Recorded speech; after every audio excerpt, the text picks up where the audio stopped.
অনেক ঋণ খেলাপি নিয়ে অনেক ধরনের প্রশ্ন মানুষের মধ্যেও আছে, যেমন যারা ব্যাংক থেকে ঋণ নিয়েছেন বিশেষ বড় অনেকে টাকা ফেরত দেননি এবং কেউ কেউ মানে কোনো কোনো ব্যাংকের পরিচালক কাগজে কলমে পরিশোধ করেছেন এবং তার ফলে কিন্তু ব্যাংকের প্রকৃত আদায় কমে গেছে।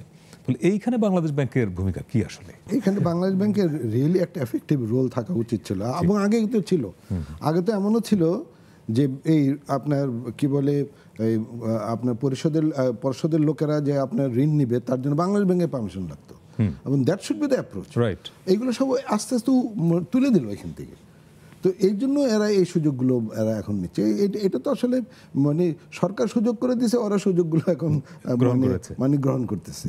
এখানে আসলে আমি আমি আমি মানে আমি ইনসাইডার তো এগুলোর জন্য জানি যে এইখানে আসলে ওইভাবে বাংলাদেশ ব্যাংকে দায়ী করা যায় না। এবং হ্যাঁ, অ্যাপারেন্টলি তো বাংলাদেশ ব্যাংকে দায়ী করতে তুমি কেন বাধা দিলে না, তুমি কেন রিজাইন করলা না, করতে পারছো না, হ্যাঁ তাই না, এগুলো বলা যায়। কিন্তু definitely being the part of the system আপনি কতক্ষণ গভর্নমেন্টকে আপনি বিরোধিতা করবেন, তাই না?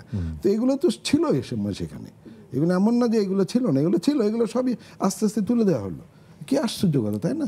আপনি দেখেন এই যে রিশিডিউলিংয়ের ব্যাপারেও আপনার মানে কত মানে আপনার কি বলে ওই যে যেটাকে আমরা বলি ডাউন পেমেন্ট করা, এটা কমাতে কমাতে কোথায় নিয়ে আসছে? এই সংক্রান্ত বিষয়ে যেটা বলতে চাই সেটা হচ্ছে আসলে বিভিন্নভাবে ঋণ খেলাপিদের বিভিন্ন সুবিধা দেওয়া হচ্ছে। সব ঋণ খেলাপি যে খারাপ খেলাপি তাও না, অনেকে হয়তো উইলফুল ডিফল্টার একটা পার্ট আছে, আবার কেউ আছে বিজনেস বা অন্যান্য। কিন্তু সমস্যা হলো যে ব্যাংকিং সেক্টরে যে সমস্যাগুলো এগুলো বলার বা আলোচনা করার ফোরামটা কোথায়? আমার কাছে যে একটু সংস্কারের দরকার আছে, ইনস্টিটিউশনগুলো আবার ডেভেলপ করার দরকার আছে, সেই জায়গাটায় আমি মনে করি যে এখন খুব জরুরিভাবে চিন্তা করা দরকার আছে যে ব্যাংকিং সেক্টরকে কীভাবে রিফর্ম করা যায়। আওয়ামী লীগের এবারে ম্যানিফেস্টোতেও লেখা আছে যে ঋণ খেলাপিদের বিরুদ্ধে কঠোর ব্যবস্থা নেওয়া হবে, আইনগত ব্যবস্থা নেওয়া হবে। এই কথা বলা আছে যে এক্সপার্টদের সাথে আলোচনা করে ব্যবস্থা নেওয়া হবে।